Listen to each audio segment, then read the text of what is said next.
Hello and welcome to the Black Entrepreneur Blueprint Show. I am your host, Jay Jones. Black Entrepreneur Blueprint was created specifically to educate and inspire Black entrepreneurs to launch, build, and grow successful businesses. Join us as we help build an economic power base in the Black community by promoting business ownership. If you are currently an entrepreneur or want to be an entrepreneur, we invite you to join us every week here at Black Entrepreneur Blueprint.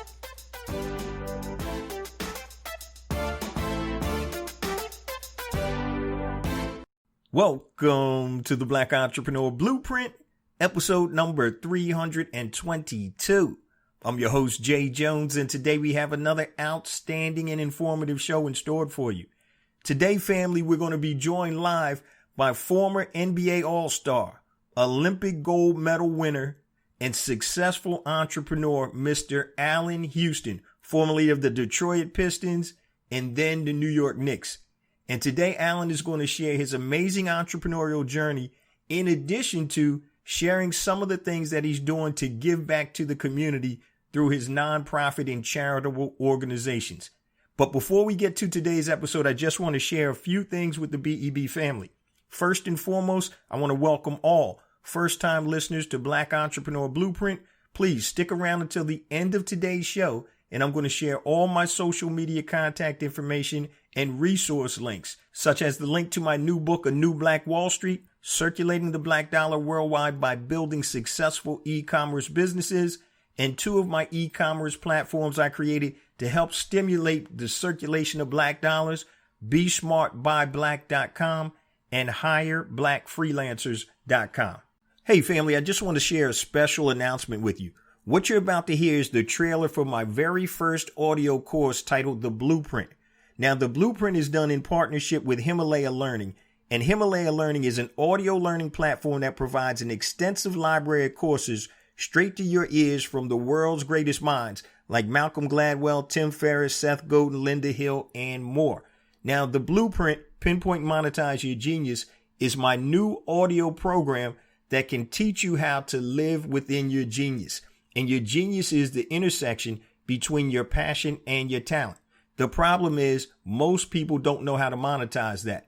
So in this audio program, I'm going to teach you how to monetize your genius. Now, to listen to The Blueprint, go to www.himalaya.com/blueprint and enter the promo code Blueprint at checkout to get your 14-day free trial. That's www.himalaya.com/blueprint and enter the promo code Blueprint at checkout to get a 14-day free trial. I hope to see you there. Hey, this is Jay Jones, serial entrepreneur, author, speaker, podcast host, and business coach. Please make sure you join me on this amazing journey, The Blueprint. Pinpoint and monetize your genius. There is no other place like living in your genius. Your genius is the intersection between your passion and your talent. The problem is most people don't know how to monetize this genius. I welcome you to join me on this transformational program designed to provide you with a customized monetization blueprint for your new life of living in your genius. So let me ask you a few questions. Number one, are you unfulfilled at your job?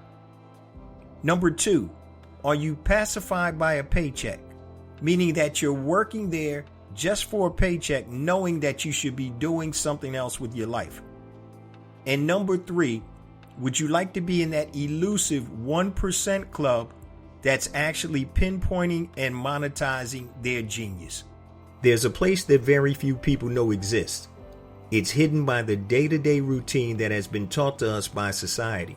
It's obscured by the quest to accumulate money, trinkets, and other things that have little or no eternal value. It's debunked as a myth by those who don't believe in its existence and ignored by others who don't know it exists. That elusive place is called living in your genius. Your genius is the intersection of your passion and your talent. Imagine what your life would be like if you learned how to monetize your genius. How beautiful and fulfilling would your life be? The inability to monetize your genius is the step where most people fail, if they even try at all, thereby unconsciously forcing you to live the life society has programmed you to live, which is living by default. I'm looking forward to seeing you inside the program so you can start living in your genius. We are live with Mr. Allan Houston, NBA All-Star from the New York Knicks, gold medal winner, entrepreneur, and humanitarian. Did I miss anything, brother? Just a husband, man. Just a husband, man. Just a husband and father, I guess. That's what's up. Well, first and foremost, man, I want to thank you for sharing your time with the Black Entrepreneur Blueprint family. And for my listeners who aren't familiar with you, can you give us a little bit about your background in your own words, and then we'll move into an in-depth discussion about your entrepreneurial journey and also some of your social, your foundational. Actually, you have tons of different things, man. So let's start it off, man, with a little bit of background on who is Allan Houston and where you're from. From Louisville, Kentucky, and the part of my growing up in history I love to share because it's such a God is so good. As I grew up 2 houses down from Muhammad Ali, my mother and Miss Clay, my grandmother, Miss Clay, were associates and friends, and wow.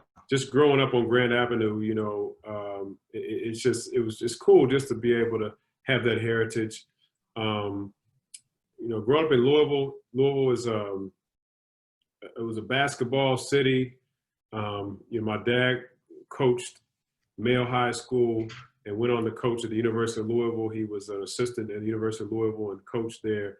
And Louisville won 2 national championships in the 80s and went to 4 Final Fours. So I got to see a high level of just performance and people that inspired me at a young age. And it really wasn't until I was probably, maybe a freshman, sophomore, when I really started to think, man, I love the game, but you don't know until you start to grow into yourself, find yourself, play against really good competition, and just find your passion. And we ask a lot of young people like what they're really passionate about, what they really love, what they really feel called to do and have an impact, not on society, but just their network. A lot of people love sports. A lot of people love things, but found that when I was that age, and I also found my relationship with God. So it was a stage in my life where I was really looking for myself. But when you find yourself early, it just helps you navigate through stuff. Ended up going and playing for my father at the University of Tennessee. He was the first Black coach in the Southeastern Conference. So anybody who's kind of pays attention to sports, you think about, his pioneership there. Went on to play for the University of Tennessee, and just my relationship with my father and my parents they inspired me, because they worked really hard. When I was 8, 9 years old, my parents were part owner in a small deli-like store, like a bodega-like store in the west end of Louisville. And I just saw at the earliest that when you walk in a store in that neighborhood and you have part ownership in a store, it's empowering. Right. And I'll never forgot that, bagging groceries, doing stuff, but you realize that it is, partly yours, right? And that I never forgot that. And from that point on, my parents were always entrepreneurs. They went on to start one of the largest minority-owned trucking logistics companies in the country.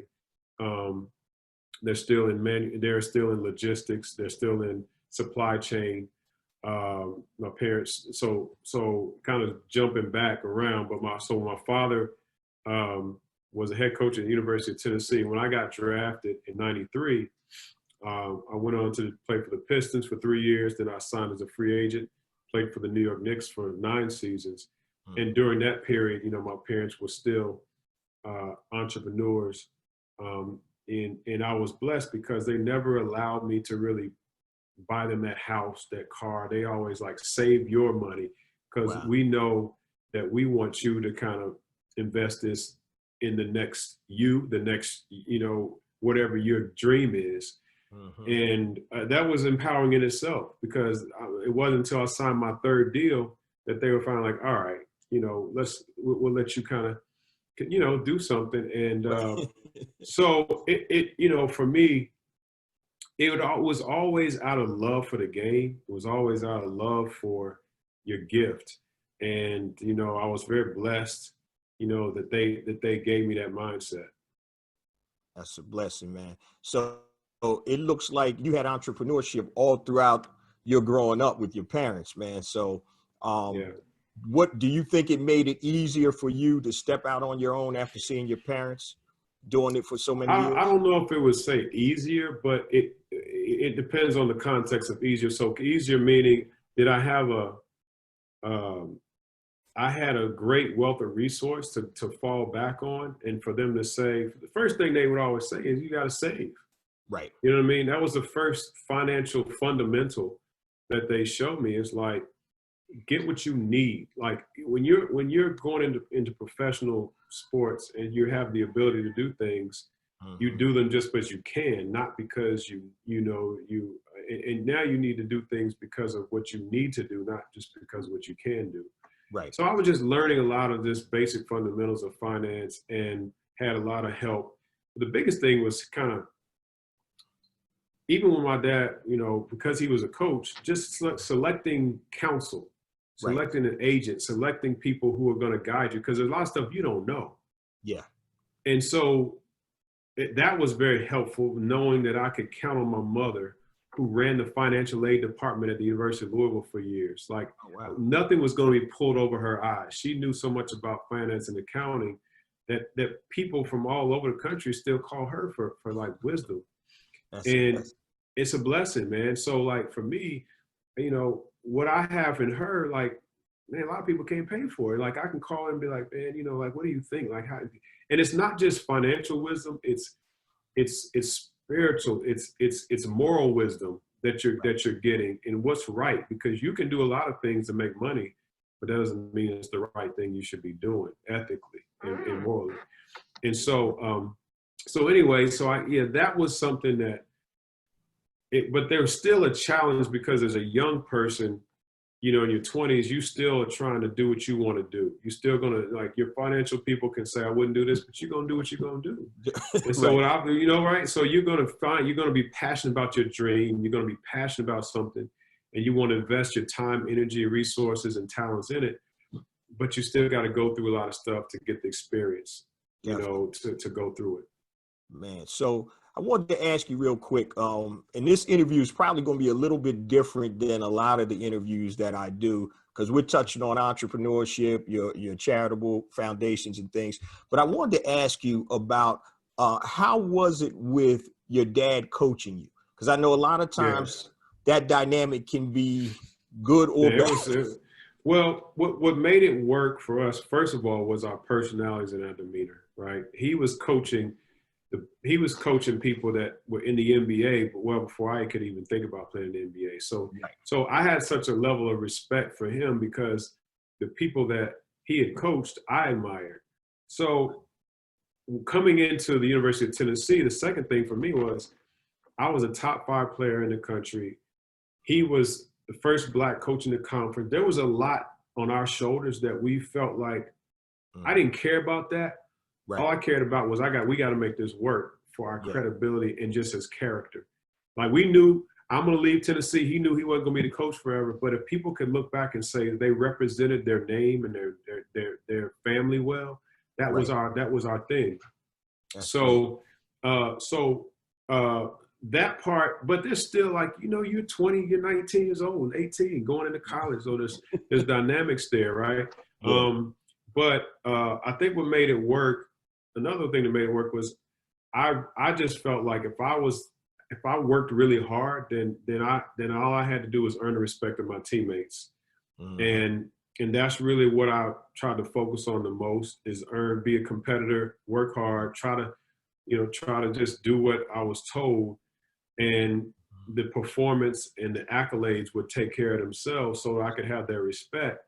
And And just, my father grew up 15 minutes from Knoxville, Tennessee, and Alcoa, Tennessee. So we had a lot of family. We had a lot of deep rooted ties.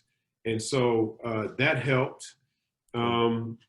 But yeah, I mean, it was still a challenge in a lot of ways, in the South, you know what I mean? There was a lot of, you just hear a lot of things, and, he got denied into country clubs that normally white coaches and white people would get into. And just, so we saw that, and at 18, I'm like, man, not only am I seeing this from my coach, I'm seeing it from my father. You know what I mean? So there were a lot of things that we dealt with, but, we really, so much of what my brand and entrepreneurship aspirations are is because of that relationship. That's a blessing, man. It's funny, man. You had talked about some of the people that you looked up to when your dad was at Louisville. So I'm going to date myself too. So I'm figuring Darryl Griffith in '83. Was he there? The McCray Darryl brothers. Griffith, yeah. Rodney and Scooter. And then right from my hometown, right across the bridge, Billy Thompson, Milt Wagner. Those boys, yeah. So we could spend a whole podcast on that. I know. Because, Scooter was his first real recruit. Darryl Griffith, he coached in high school. Oh, wow. Okay. So that's the greatest basketball ever to play. Come out of Louisville, Wow. Darryl Griffith, man. Get out of here.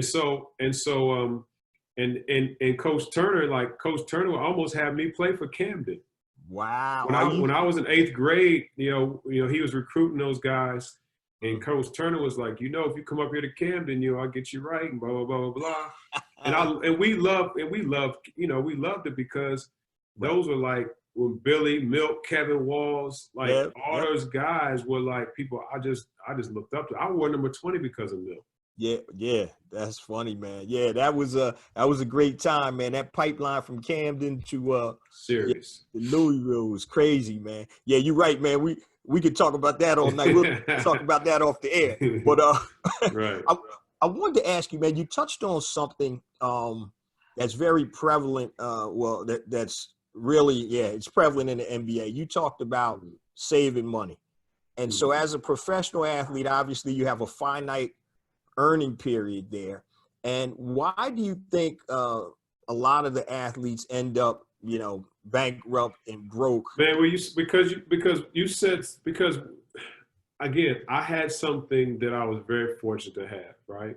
Mm-hmm. I had parents who said, I don't need your money right now. Yeah. See what I'm saying? And I realized that as a Black male coming into professional ranks, to say, I'm going to say, keep your money, save it. I don't want it. I don't need it right now. That is very rare. And I never take that for granted.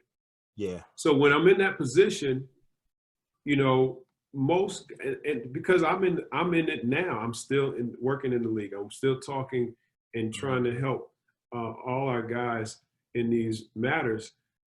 So many guys come into this, and the first thing they do is they not only do they want to take care of someone in their family, they have to.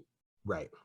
Yes. So it is almost, and so for me, I was very fortunate. So now you have to navigate that whole thing financially, and you sign this deal, you got an agent who might front you some money. Now you owe him or her. Right.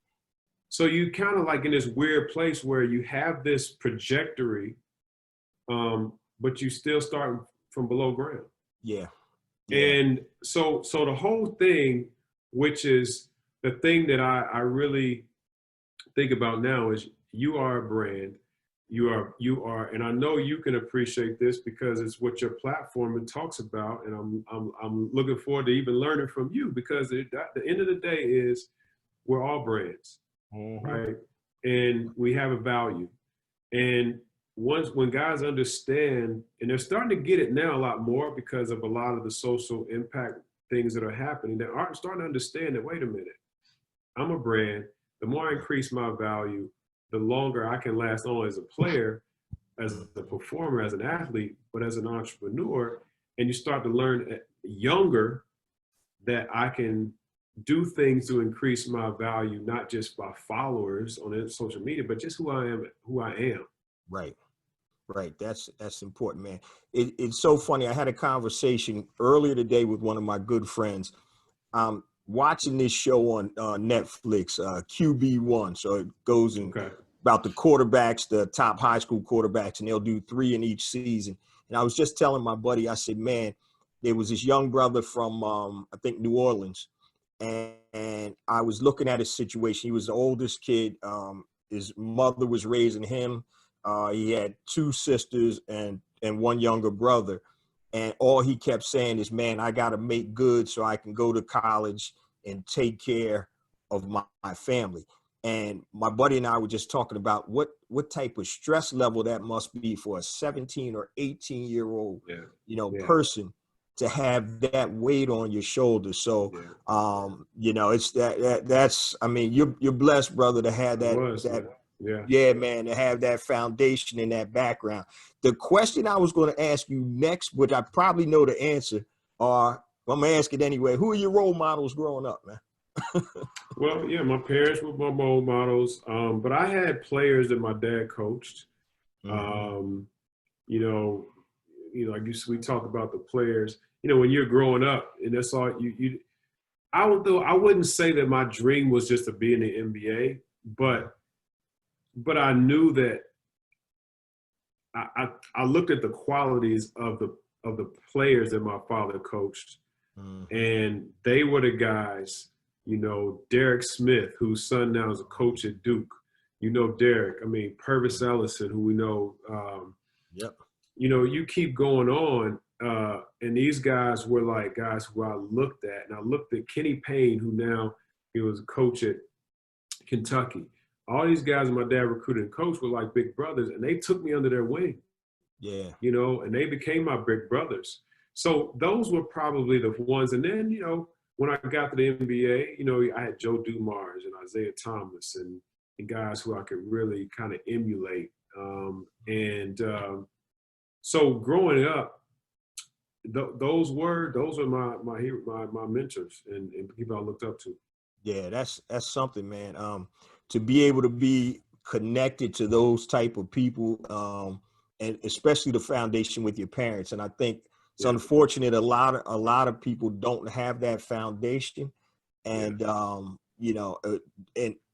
blessing is that you had it and you used it and leveraged it and learned from your parents. Sometimes we have great foundations and don't utilize those resources, man. So I wanted to segue real quick into entrepreneurship before we start talking about your organizations. What was the first business that you started, and did you start it while you were playing or after you stopped playing? The first thing that I tried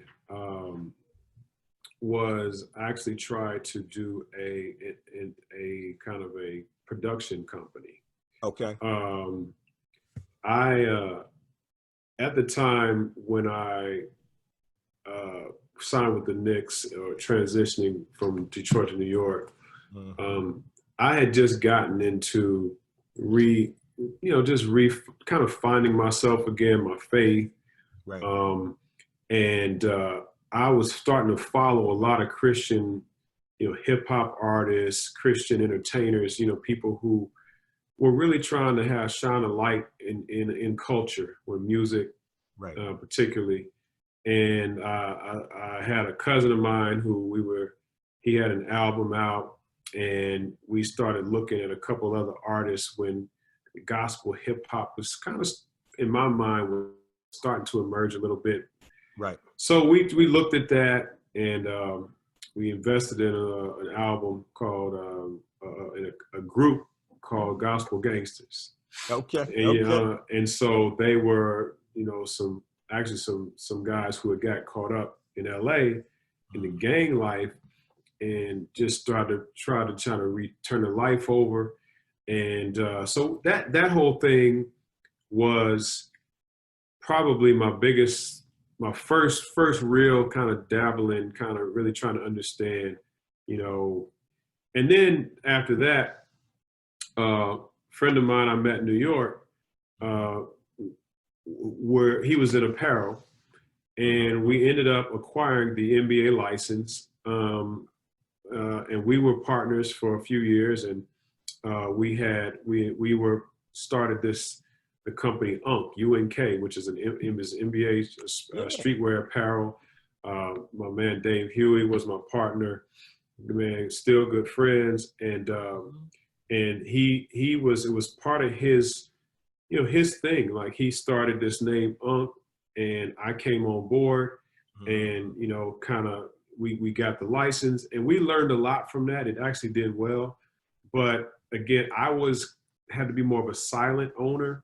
Right. I was under contract with the Knicks and with Nike, and so apparel was one of those things that was really interesting to me, because I'd always liked, clothing. I always liked to dress. My dad always was very, he didn't say it a lot, but he dressed, and he would always talk about presenting yourself well, your image, and how you look. And it was something that I just liked anyway. Right. So that was something that I always wanted to, to dibble and dabble in. I never really got into a lot of the other things with the real estate and, franchising. But, my thing was, I was going to put money into something I really was passionate about. I didn't think about doing things for like passive income. Right. But those were probably the two, things that I really started off looking at. Now, how do you compare the challenges of being a professional athlete versus that of an entrepreneur?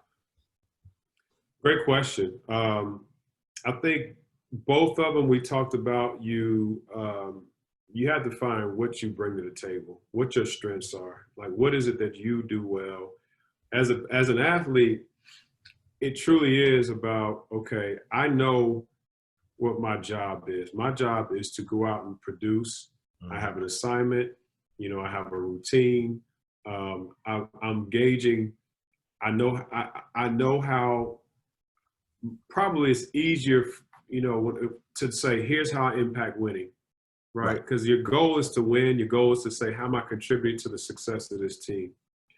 As an entrepreneur, I think you have so many more layers and dynamics to manage and to look at. Probably one of the parallels that helps me think of it better is being a GM. When I was the general manager of our G League team, I had to be responsible for budget. I had to be responsible for hiring. The biggest thing to me is hiring. As an entrepreneur, you have to have the best people working with you.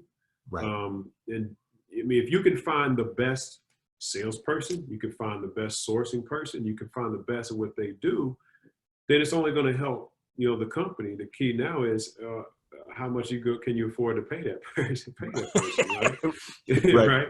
Right. So really, I would say I find a better parallel to general manager to managing, because now you're truly managing the people. You're finding the best talent to do what they do best. You kind of have to really manage the expectation and the vision. And as a player, you feel more like you're the best way I can think of it is more the product. Right. Because your job is to go out and do your job, help your team win. But I think you still have to look at, what am I doing? What am I doing personally to be at my absolute best? And it really comes down to, how much are you investing in yourself? And as an entrepreneur, I feel like everything comes from you and your vision, right? It comes from you and your vision, how you execute, how you articulate it, how you express it, And as a player, you're a brand as well. So if I see myself as this type of player, then I'm going to shoot for that. And hopefully that team and that coach can see that in me and help me go do that, if that makes sense, the best that I can do it. No, that makes a whole lot of sense, man. I want to switch gears real quick and talk about what you're currently doing right now. I know you have several different entities, but can you break down for the Black Entrepreneur Blueprint family what you're actually doing in business right now? And then we'll dive into that. So, I'm still working with the Knicks, kind of in a development role, with players, just talking to coaches, talking to players, see where I can really help them kind of maximize their potential. A lot of these conversations I like to get into in terms of how their brand, in terms of not like how they're marketing, because I don't get into that. That's more their agents, but how their just their way of being, how they interact with the teammates, how they interact with the staff, as well as their on the court development, how those things kind of come together. Mm-hmm. So we just talk a lot about leadership. We talk about when you lead, the better leader you are, the better you're going to make your team, and the better you're going to bring value to yourself and the team, and the better you're going to help the team win. So we talk a lot about that. Outside of the Knicks,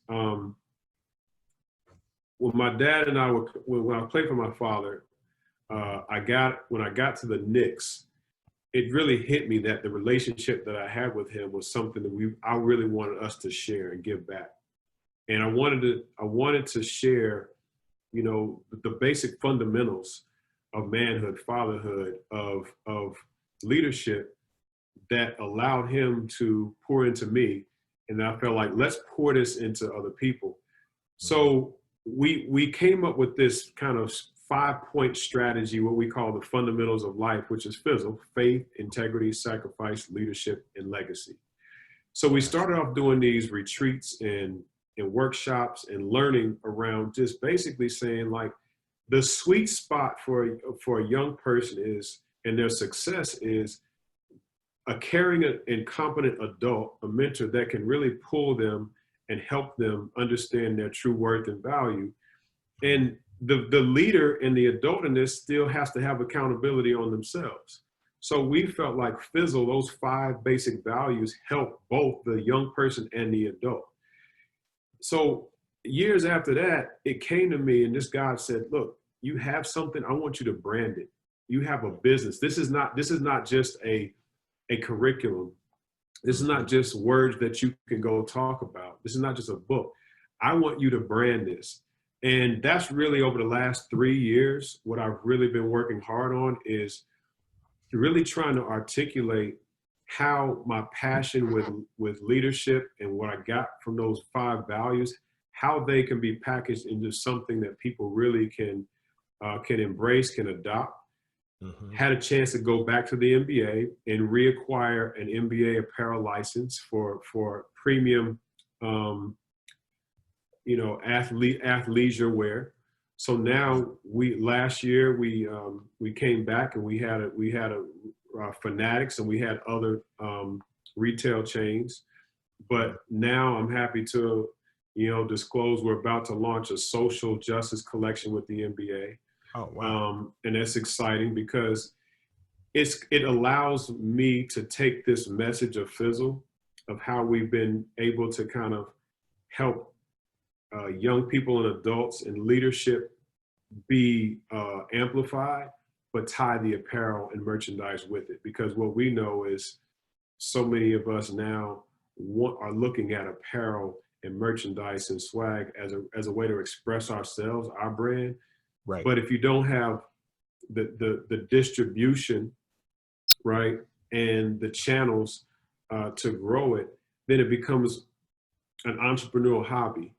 Right. And what I want to do is to help, especially Black entrepreneurs that during this time really create brands that can not only, last, but they can really make an impact with people. So the leadership kind of platform and the merchandise kind of are actually being married right now. So we're in the Chicago public school system. We're in Stamford, Connecticut, Louisville, Kentucky. And we had planned to do a 5-city kind of tour and initiative before COVID. So now we kind of have to do some things virtually, but at the end of the day, the brand of of the apparel and merchandise and the learning leadership platform are actually kind of merging. So that's really the most recent things that we're working on. And it's exciting because, you know, I like to think of it as your brand is your out expression of your inner being, right? And so when we think about how to teach people to articulate that and express it, then when you find yourself and find your brand, find who you are, and then you can apply apparel and an outer expression of it, that's really, it really makes it. And so from the foundation standpoint, my foundation, what we do is we basically, we train and equip the leaders to really train leaders to really hold these conversations, to use this kind of platform, this tool. And then we walk with them in terms of how do you really want to maybe have a collaboration with us as a brand. So the brand of your product is called Fizzle. Is it the same as the actual organization? Yeah, so Fizzle is the overall brand. It's the overall. We kind of wrap it all under one thing. That's Fizzle. So Fizzle has a media arm, it has a merchandise arm, and the foundation has a non-for-profit arm where the foundation kind of really works with, you know, more people who are working with young people, you know, who are leading them, and, you know, whether it's coaches, teachers, even parents, you know, whether it's Fellowship of Christian Athletes to you know, AAU teams or schools. It's really anyone who's working with young people. And we really, you know, when somebody made a comment, he said, "Man, I see what you're doing. You're doing a lot with the kids." And I said, "They are our future." And he said, "You know what's crazy, Al? Like, we, the parents, are the one who need it probably more than them." I said, "You're absolutely right." You know, because at the end of the day, you know, like the old saying, the apple don't fall far from the tree. But that's really what motivated me, is because if I could give you a visual or tangible symbol for what Fizzle is, it's a lens and a mirror. Gotcha. The lens is the view and the perspective from which we need to be seeing our life and our leadership capacity. But the mirror is how we need to be looking ourselves and saying we're modeling our own expectations. And how, so from a leadership perspective, there are so many young leaders, especially right now, who are wanting to use their voice, should be using their voice, but do they know the power of their words and what they really need to be saying? Right. That's powerful, brother. I wanted to ask you how a lot of entrepreneurs and I used to own a mortgage company before the crash, and I used to through my connections, I used to deal with a lot of professional athletes. And I'll be honest with you, man, a lot of them were in business, but it wasn't necessarily a business of service. What it sounds like to me, man, and I'm big on service, brother. That's what we're put here for. We're here to serve in some form or fashion. Absolutely. Where does that come from in you? Does it come from your faith, your upbringing? All of the above. You know, I remember when I have 7 children. My oldest is a senior at NYU, to my youngest is 8 years old. Okay. When I was my youngest son's age, I was going around with my father, helping him and being in basketball camps, watching him pour into other young people, pouring into coaches. So for me, it's what I saw. I saw him doing this. He was teaching coaches. He was teaching young people all the time. Then when they were able to get their company, they always hired people and helped them as people. Right. They had a chance, and I hope my mom don't get in trouble, but they had a chance to do a large casino project at one point in their career, which would have exploded the business. Right. And my mom said, "I don't feel a peace about this." And the whole time they were like, their whole job thing was, if we can employ ourselves, give us a legacy of wealth that we can pass down, but still help people, employ people. So in the city of Louisville, you ask people about the Houstons, they're gonna say, man, they use their entrepreneurship to help people, but they still didn't forget that we got to run a competent business, right?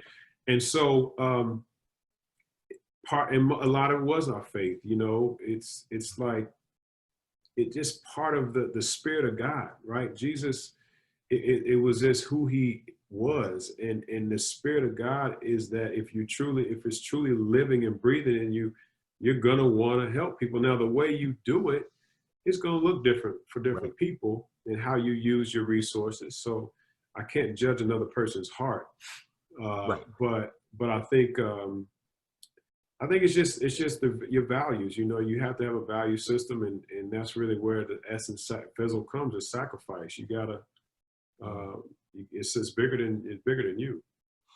So do you think your mom didn't feel comfortable with that because it was gambling, and was that it, or it just was something else, or she just didn't feel right doing it? I think that was a lot of it. I think she probably felt like, you know, when you have business, this is another thing I'm sure you face many more times than me.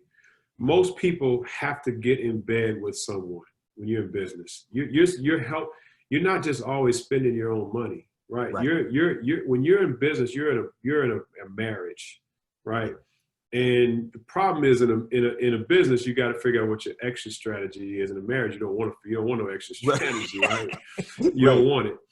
But so I think part of it is, in business, when you lock in with somebody, you better know them really well, because at some point it may go apart, and you got to figure out how it works. Right. Good partner, but it just, the alignment in vision started to be different, right? And I think that was part of it as well. Well, you know, it's funny, man.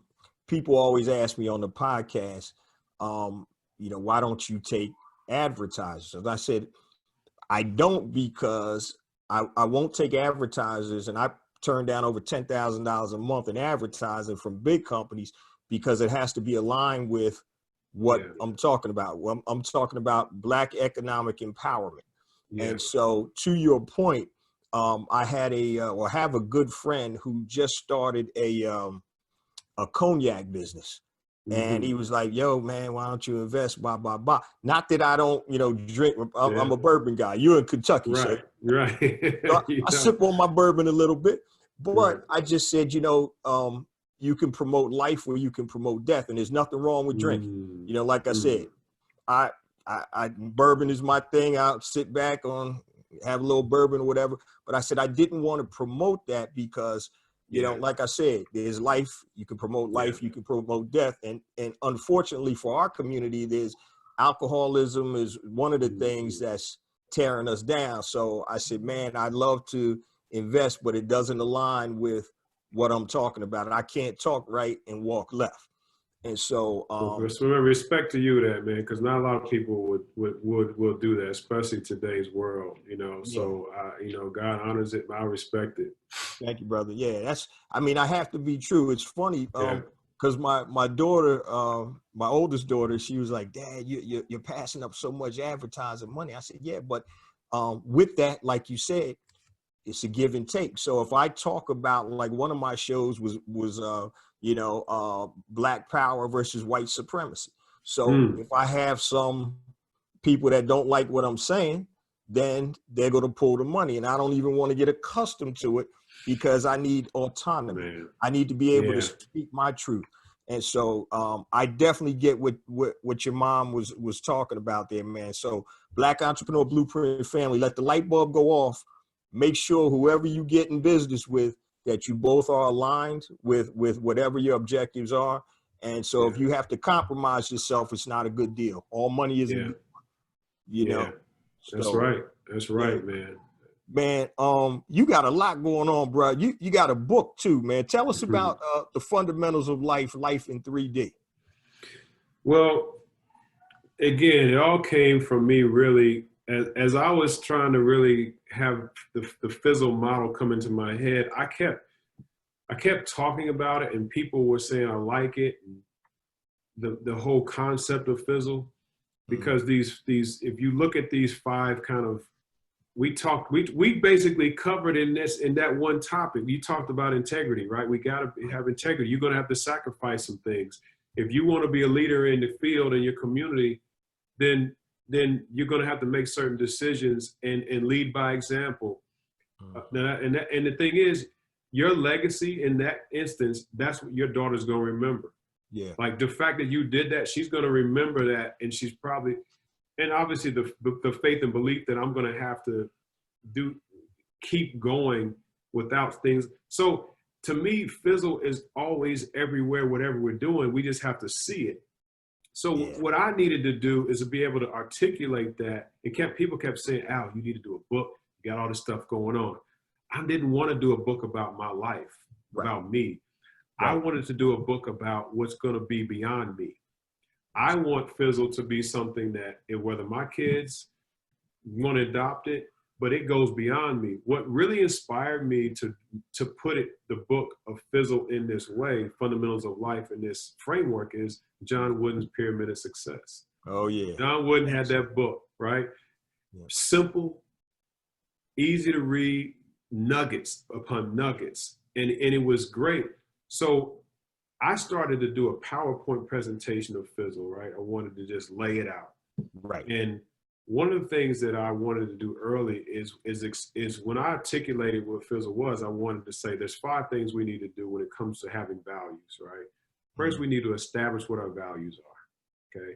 Then we need to be able to define your values. I can say I want to be a hard worker, but do you know really how to define what hard work is, right? Then you need to apply your values. If you can't apply them, then what are you doing? Then you need to measure how you're doing them. You need to have an internal system of saying, the last thing you need to do is you need to be saying, what's my reward? Like, I just, I want to have a reward. I want to feel good about it. What am I doing with it? So those 5 things were what I needed to say. I needed to make sure that when I'm talking about Fizzle or teaching Fizzle, these 5 things need to happen. And that's what we even try to do with the brand. But what happened out of that presentation, I said, I need to go ahead and make the book kind of a way that people can take these principles. Right. And I'll talk about my life, and I'll talk about where faith applied. I'll talk about, playing against Rex Chapman, and when he came into my locker room and said, man, you'll keep working it. But it still has to be about Fizzle, not me. And because, and so that was really, so now what we do now, the beautiful thing about it is it's just something that we offer through the foundation. People can buy it and they can go get it. All the money goes to the foundation. But what happens is I've had a lot of, adults say, man, I read this with my son. I read it with my daughter. I gave it to my team. And it has this connecting language. So it's hard as a coach or a parent to draw ways to talk about leadership, to talk about life principles. I wanted this to be a very strategic way for an adult to speak to a team or themselves, really, but about, we talk about character. Everybody will say, if you're a coach, you're a leader, you're an entrepreneur, you'll say, what really drives success? Talent does, but it's the character really that really drives success. Yeah. And so how we articulate that, I just wanted to drive that. And so that's really, so we talk about life in 3D because we talk about this mind, body, and spirit. You can have talent, you can have intellect, but you still need to have a drive and a passion and a spirit that when they all come together, I think that's really what the 3D component brings out. Where do you see yourself and your business in, say, 5 years from now? Great question. Well, one thing, because I really want Fizzle to be a brand that, well, one, I think licensing is a direction I really want to be in heavy because licensing and intellectual property, I feel like are the next frontier because if I have something that is valuable that only God has given me, then that no one else can bring to the marketplace, then you got to pay me for that. You know what I mean? And so what I would love Fizzle to be is to be a brand that when people see Fizzle, it's like, I want to collaborate with Fizzle, whether it's apparel, whether it's leadership, whether it's coaching, whether it's media, because I see the message being so impactful and I see myself in alignment with that message. And then it's a matter of how Fizzle can, I can partner with that message and bring something to life, right? So for me, collaboration, licensing. So now we're talking to NASCAR and their diversity team about, could we do an apparel line with you, and you use Fizzle as just a way to expand your resource base. But guess what? When you make money, what a licensing deal does is say, okay, if we can help someone through our brand make money, and that money go to make more impact, then I think Fizzle has done its job. So I want to be a global leader in being a social impact brand. When you think of a social impact brand, you think of a brand maybe like a Tom's or Amazon that says, right, we made this much money and we gave this much money back. But right, what you don't hear about social impact is we gave this money back, but we also trained and taught and poured into leadership and perpetuated the message and the action, not just gave the money. So for me, I want Fizzle to be a brand that is really known for helping other people build their brand, especially Black, young people know their brand, know their worth, but maybe help them understand their intellectual property and licensing as well, so that people can come to them, say, I can't get this anywhere else because it's you, right? Right? I don't want to just hire you. I need to partner with you, right? Exactly. Because it's your intellectual property, it's your brand that I need to partner with instead of just hiring you. So ownership is a big thing. I'd love to do a collaboration. Like you see a lot of these Off-White, a lot of these brands do stuff with Nike, with Jordan, with all this. Mm-hmm. But I want to do that and do it in a way where the person, the designer or that person has ownership of their, property, if that makes sense. Nah, makes a whole lot of sense, man. You touched on a couple of things, man. It's funny, I'm working on an entrepreneurial program for youth. And so, and people have been asking me for this for a couple of years. And so licensing was a way I was thinking about going about that also. So we definitely got to chat offline too, man. Like we said. Sure. But what's funny, man, you touched on and I know you're a man of faith. And so it's funny, you basically said, I'm not just going to give a man a fish, I'm going to teach him how to fish. Yeah. That's what you really said. You know what I mean? So don't just give the money, but teach them so they can continue to perpetuate that. And that's what it's about, man. Brother, I got two more for you real quick. I appreciate you, man, for hanging in with us. If you were talking to a young entrepreneur or prospective entrepreneur, what's the number one piece of advice that you would give them? Know who you are so that this can last forever. Because this is not going to be something that you have to know really what your deepest dream and passion is, because you don't want it to feel like work. Right. You want it to be like I could have this conversation for another 3 hours. You know why? Because I'm passionate about it. Exactly. Right. And it's because when I get on the phone and talk to my program director for my foundation, to the person who's running my merchandising, to the person who's developing content, I'm having the same conversation with the same passion. That's it. Right. Yeah. So for me, it's like, this is not a short-term thing. Mm-hmm. Right.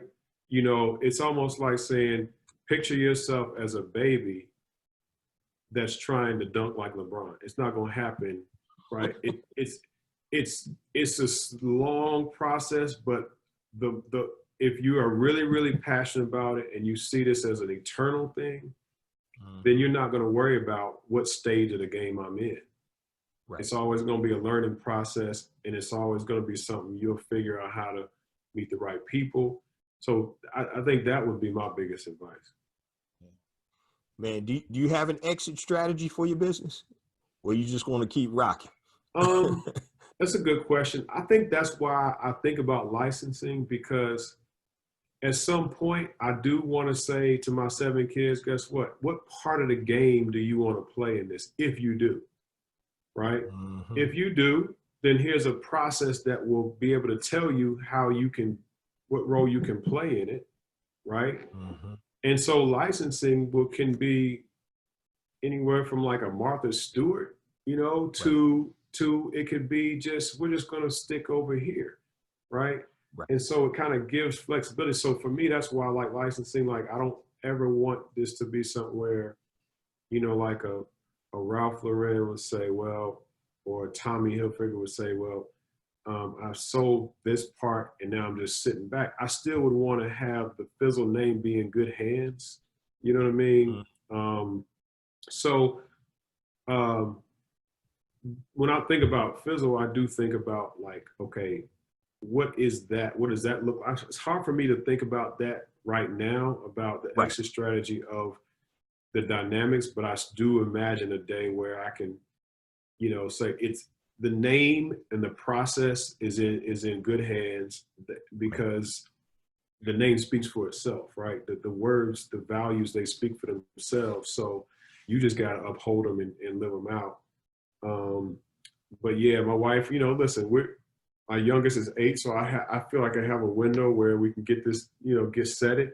Right. And I definitely want to enjoy, all these grandkids. Hopefully that I'll have. Yeah, man, you're going to need to build a big empire, brother. Man, Right. man, Yeah. I got one more for you. I know you got some business to take care of, you and your wife, in a minute. And then after this question, if you can just let people know how to link up with you, or where your social media handles and everything, Yeah. so we can support you. If you had the opportunity, man, to speak to one person, conversation, living or dead, who would that be and why? Man, I mean, it's hard to say one, because the one would be Jesus, but we got that answer before. We got that. Yeah. I would say, yeah, that's the other tough one. The other one will be Frederick Douglass. There you go. Okay, cool. Yeah. And why Frederick Douglass? Power of words, the power of words, and how he went from literally kind of in a way teaching himself. He had such a hunger for words and the power of words that he used it to just basically change the world, Yeah. And I think if we understand the power of our words, and I want our young, especially our young Black, generation, to understand the power of their words, and how just the color of how they could use it to really create change, Yeah. and create a platform for wealth. Definitely. It's about building that economic power base. Brother, how can people connect and support what you're doing, man? Well, How can they connect our with? website is a primary place, fizzle.com, FISLL. I would say, please look out for us in the next 2 weeks. We're about to launch 2 things. This social justice impact collection with the NBA. Okay. But also we're really trying to launch a team of leaders and impactors, where we really want to engage leaders in this. Well, 2020 was always a big year for me, because I wore number 20, and 20 just has this, this theme, right, of vision. Right. When the COVID hit, I was like, you know what? It's not going to stop what God planned for 2020. And we had planned to engage 20,000 leaders, right, for 2020. And we wanted to equip 20,000 leaders with we have a huddle guide. What we call a huddle guide is, it's just kind of like it's a digital kind of leadership guide that people can do on their own, but they can launch huddles in virtual groups. Oh, wow. So we're going to start, it got delayed, but it's not going to stop, right? But really our goal is to get 20,000 leaders and impactors to really just engage with us, and really just form this team of leaders to take on this Fizzle message, and really help support not only the message, but we want to really kind of help them understand how, you know, they can build their brand. All right. So that's FISLL.com, fizzle.com. Brother, I appreciate you, man. Appreciate you, man, for sharing with Black Entrepreneur Blueprint, man. And you know how we do, guys. Support my brother on here. He's doing tremendous things for the community. So we always support everybody that's on the platform. I thank you, brother, for sharing your time with the Black Entrepreneur Blueprint family. Thank you for what you're doing too, brother. Thank you, brother. That was an amazing interview with Mr. Allan Houston, former NBA All-Star, Olympic gold medalist, and successful entrepreneur. Now, before I close out and give you my takeaways on today's interview, I just want to share all my social media contact information and resource links. So at the top of the show, I mentioned my new book, A New Black Wall Street, Circulating the Black Dollar Worldwide by Building Successful E-Commerce Businesses. You can go to anewblackwallstreet.com, pick yourself up a physical copy for $14.95 or the digital version for $9.95. Now, if you need additional assistance building your successful, sustainable e-commerce business, my new flagship program, Brand Builder Academy Elite, you can go to bbaeliteinfo.com, bbaeliteinfo.com, and get more information on the program. It's my pound for pound best program out there. 15 modules that takes you from point A to point B in building a successful e-commerce business, be it with physical products or digital products. Also, I mentioned at the top of the show my two platforms that I've created to help build an economic power base in the Black community. The first one is BeSmartByBlack.com. Just go to BeSmartByBlack.com, and that is for Black product producers who want to sell their products to Black consumers worldwide. It is free to upload your information, so go to BeSmartByBlack.com and put your products up there now. Also, for my freelancers, anybody that does anything on Fiverr.com or Freelancer.com, I've created a site just for you called Hire Black Freelancers, HIRE Black Freelancers, and it's the same concept. It is free to upload your information, and now you can connect with Black consumers and Black businesses that want to hire Black freelancers. Also, my social media contact information. I know this is a lot, guys, but you can go to bebconnect.com and get all of this, bebconnect.com. But my social media info is as follows. If you want to send me anything long, hit me on my email, jjones@blackentrepreneurblueprint.com, JAYJONES @blackentrepreneurblueprint.com, Facebook, Black Entrepreneur Blueprint, Twitter, jjones001, JAYJONES001, Instagram, jjones for real, JAYJONES, the number 4, REAL. YouTube, please subscribe to my YouTube channel, family. I have additional content on YouTube that is not on the show. Yes, the show does come on YouTube, but just go to YouTube, type in Black Entrepreneur Blueprint, and hit the subscribe button. LinkedIn, connect with me there. Just search for J Jones Black Entrepreneur Blueprint. And if you want to be included in the BEB text line for special notifications and reminders about special events, text BEB to 555-888. That's BEB to 555-888. Also, I know it's a mouthful. Go to bebconnect.com, and that's a page on my website, and it'll have everything that I just listed down there. Also, please don't forget, check out the new course, The Blueprint. Just go to www.himalaya.com/blueprint and make sure you use the promo code Blueprint at checkout and get a 14-day free trial on the platform. Now, this doesn't go into effect until Tuesday, September 15th. That's when the drop is. Tuesday, September 15th. Just go to Himalaya.com/blueprint, put in the promo code Blueprint, and get a 14-day free trial on the platform. Ton of great content creators out there, and I'm blessed to be one of those that they asked to be on the platform. Now, let's get to some takeaways about today's show. That was a great interview with Allan Houston, and there's several takeaways that I got from that. And the first thing that really stood out to me was the character of the man. You know, I've talked to Allan outside of that. We're looking to do some possible collaborations down the road, and I've gotten a chance to talk to him on several occasions, and I really noticed that this is a man of character. So he's going to do things that fit or are aligned with what his mission is, and that really stood out to me. Another thing he talked about too, which really stood out, was he said your brand is the outer expression of your inner being. Your brand is the outer expression of your inner being. So if you're in an e-commerce space, or if you are a coach or whatever, your brand basically should represent what you are inside, but it's just showing outside. So that was real important to me too. And the last thing I want to touch base on is the support that Allan got from his parents and his community. One of the things that you saw is that Allan's parents were already entrepreneurs. So he saw that growing up. And so if you're listening to this and you're an entrepreneur, involve your kids in your business if they're interested, because that could be the spark to help them take your business to the next level or start their own business.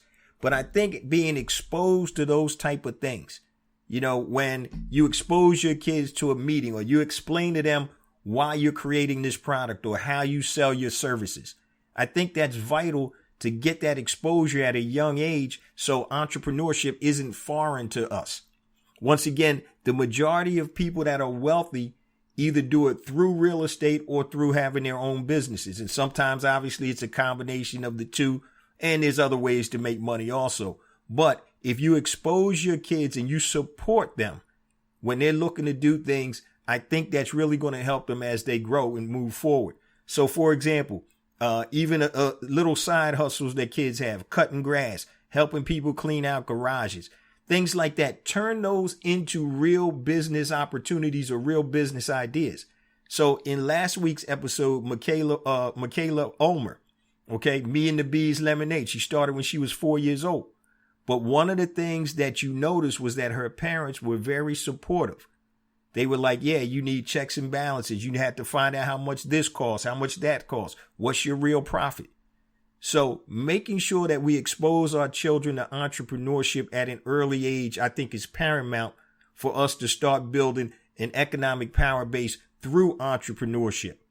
So that's today's show, guys. Before we close on out, once again, I say this each and every week, please continue to spread the word about Black Entrepreneur Blueprint, the podcast and the blog. It's a movement.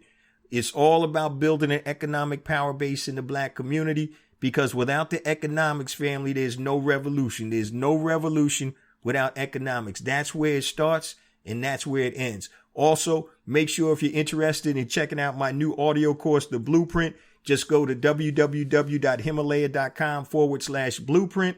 Put in the promo code Blueprint when you check out and get a 14-day free trial. Love you guys. See you same time next week. Peace.